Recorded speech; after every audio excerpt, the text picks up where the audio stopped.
নমস্কাৰ এই মুহূৰ্তত দিবলৈ লৈছো আজিৰ সন্ধিয়াৰ বহুকেইটা গুৰুত্বপূৰ্ণ খবৰ।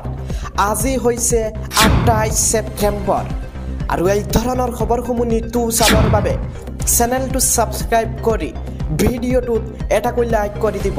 তেন্তে আহক দৰ্শকসকল সন্ধিয়াৰ খবৰকেইটা আৰম্ভ কৰোঁ।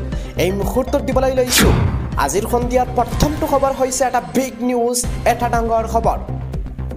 এইবাৰ দুৰ্গা পূজাক লৈ উৎপত্ত হৈ পৰিছে চুবুৰীয়া ৰাষ্ট্ৰ বাংলাদেশ।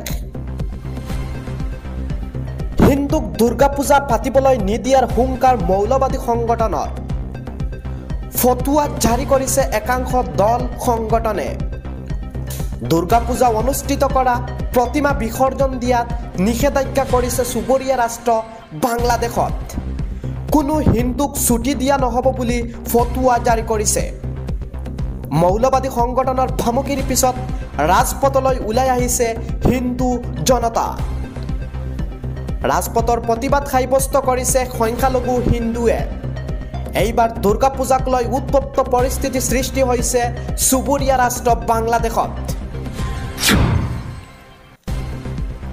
আজিৰ সন্ধিয়াৰ পৰৱৰ্তী খবৰটো হৈছে এটা বিগ নিউজ।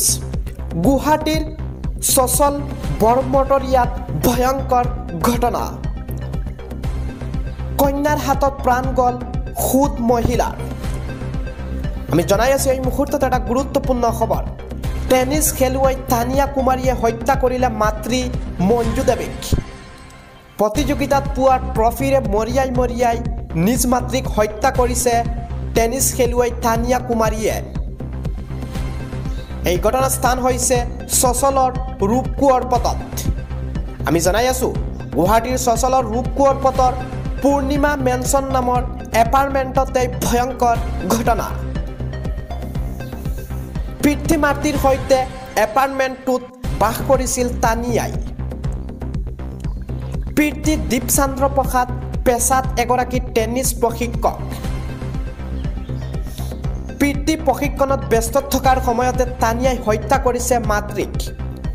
মাতৃ কন্যাৰ মাজত হোৱা বিবাদৰ বাবে এই ঘটনা সংঘটিত হৈছে আৰু যোৱা নিশা দিছপুৰ আৰক্ষীয়ে গ্ৰেপ্তাৰ কৰিছে মাতৃসন্তা তানিয়াক। ঘটনাস্থলীত নিশাই উপস্থিত ফৰেনচিক দল, আৰক্ষীৰ তদন্ত অব্যাহত। উত্তৰ প্ৰদেশৰ পৰিয়ালটো কৰ্মসূত্ৰে আছিল গুৱাহাটীৰ ছচলত আৰু কেইবাখনো ৰাষ্ট্ৰীয় পৰ্যায়ত টুৰ্ণামেণ্টত অংশ লৈছিল তানিয়াই। মাতৃক হত্যা কৰি নিজেই আৰক্ষীক খবৰ দিছিল তানিয়াই। আগবাঢ়িছো আজিৰ সন্ধিয়াৰ পৰৱৰ্তী খবৰটোলৈ। কাইলৈৰ পৰা আকাশত দেখিব দুটাকৈ জোন। কাইলৈ দৃশ্যমান হ'ব ক্ষুদ্ৰ চন্দ্ৰ। দুমাহৰ বাবে বিশ্ববাসীয়ে পাব আৰু এটা জোনবাই। কাইলৈ 29 ছেপ্টেম্বৰৰ পৰা 25 নৱেম্বৰলৈ নতুন জোন পাব পৃথিৱীয়ে। আমি জনাই আছো এই মুহূৰ্তত এটা বিগ নিউজ, সকলোৰ বাবে জানিবলগীয়া খবৰ।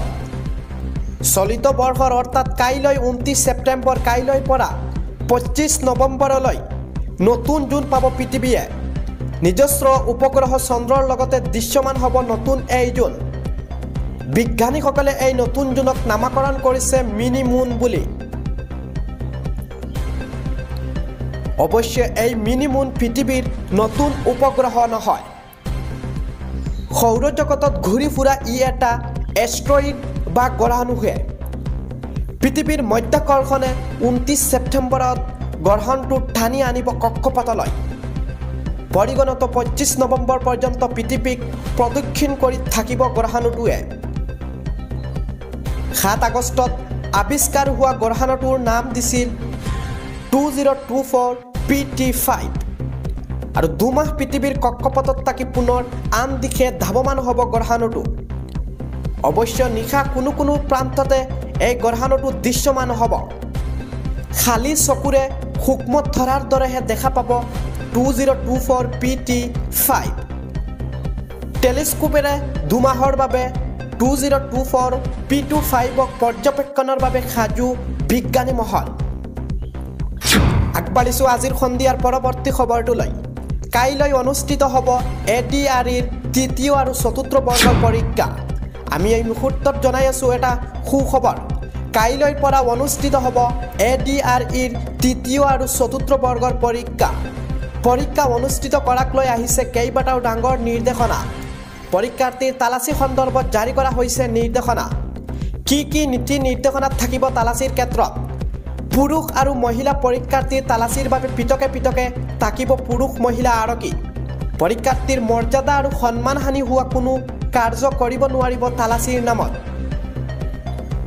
পৰীক্ষাৰ্থীসকলে তেওঁলোকৰ পকেট খালী কৰি সকলো সামগ্ৰী নিৰ্ধাৰিত স্থানত পৰিদৰ্শনৰ বাবে দিব লাগিব মহিলা প্ৰাৰ্থীৰ তালাচী অংগনবাড়ী কৰ্মী বা আশা কৰ্মীৰ উপস্থিতি মহিলা কনিষ্ঠবলে কৰিব আৰু তালাচীৰ সময়ত সন্দেহ উপজিলে পৰীক্ষাৰ্থীক টুপি জোতা চেণ্ডেল গহনা আদি খুলিবলৈ নিৰ্দেশ দিব পাৰে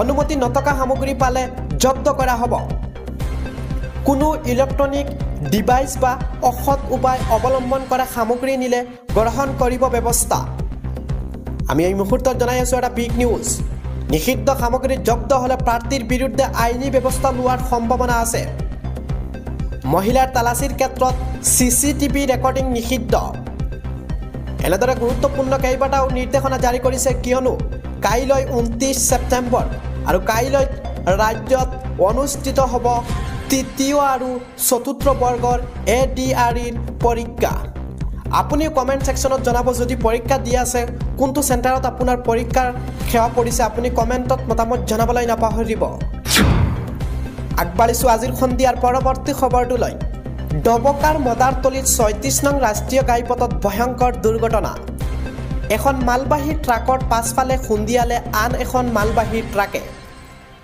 দুৰ্ঘটনাৰ ফলত এখন গাড়ীৰ চালক হেণ্ডিমেন গুৰুত্বভাৱে আহত হয় আৰু আনখন গাড়ীৰ চালক হেণ্ডিমেন ঘটনাস্থলীৰ পৰা পলায়ন কৰে আমি এই মুহূৰ্তত পোনপটীয়াকৈ মিডিল অসমৰ দৰ্শকসকলক দেখুৱাই আছো এয়া হৈছে হুজাই জিলাৰ ডবকাৰ মজাৰতলিৰ ৩৬ নং ৰাষ্ট্ৰীয় ঘাইপথৰ পৰিৱেশ আমি পুনৰবাৰ জনাই আছো ডবকাৰ মজাৰতলিৰ ৩৬ নং ৰাষ্ট্ৰীয় ঘাইপথত ভয়ংকৰ পথ দুৰ্ঘটনা এখন মালবাহী ট্ৰাক পাছফালে খুন্দিয়ালে আৰু আন এখন মালবাহী ট্ৰাকে দুৰ্ঘটনাৰ ফলত গাড়ীখনৰ চালক হেণ্ডিমেন গুৰুত্বভাৱে আহত হৈছে আৰু আনখন গাড়ীৰ চালক হেণ্ডিমেন ঘটনাস্থলীৰ পৰা পলায়ন কৰিছে আমি এই মুহূৰ্তত পোনপটীয়াকৈ দেখুৱাই আছো দৃশ্যাংশসমূহ বৰ্তমানৰ পৰিৱেশসমূহ আমি কেৱল মাত্ৰ মিডিল অসমৰ দৰ্শকসকলক দেখুৱাই আছো এয়া হৈছে ডবকাৰ মদাৰতলিৰ পৰিৱেশ আমি পোনপটীয়াকৈ ওচৰৰ পৰা আপোনালোকক দেখুৱাই আছো এয়া চাব পাৰে এয়া হৈছে ডবকাৰ মদাৰতলিৰ ৩৬ নং ৰাষ্ট্ৰীয় ঘাইপথত এইখন আছিল বিশেষকৈ বাহন